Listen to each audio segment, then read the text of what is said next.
అనకాపల్లి జిల్లా నర్సీపట్నం మున్సిపల్ పారిశుధ్య కార్మికులు సమ్మెబాట పట్టారు. నర్సీపట్నం శ్రీకన్య కూడలి నుండి మున్సిపల్ కార్యాలయం వరకు ర్యాలీ నిర్వహించారు. మున్సిపల్ ఆఫీస్ ఎదుట ధర్నా నిర్వహించారు. 101 మంది కాంట్రాక్టు కార్మికులు సమ్మెలో పాల్గొన్నారు. సీఎం జగన్ పాదయాత్ర సమయంలో మున్సిపల్ కాంట్రాక్టు కార్మికులను ఇచ్చిన హామీలను విస్మరించారని మండిపడ్డారు. వాటిని తక్షణం అమలు చేయాలని డిమాండ్ చేశారు.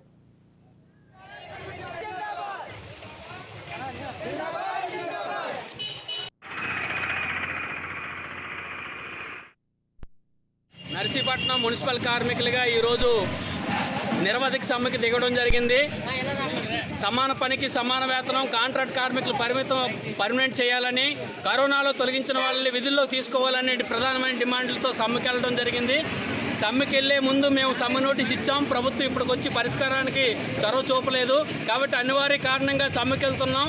కాబట్టి ఈ సమ్మెకి మద్దతు ఇవ్వాల్సిందిగా ప్రజానీకాన్ని మేము విజ్ఞప్తి చేస్తున్నాం. రానున్న కాలంలో ప్రభుత్వం స్పందించకపోతే ఈ సమ్మెను ఉధృతం చేస్తామని చెప్పి హెచ్చరిస్తున్నాం. నర్సీపట్నం మున్సిపల్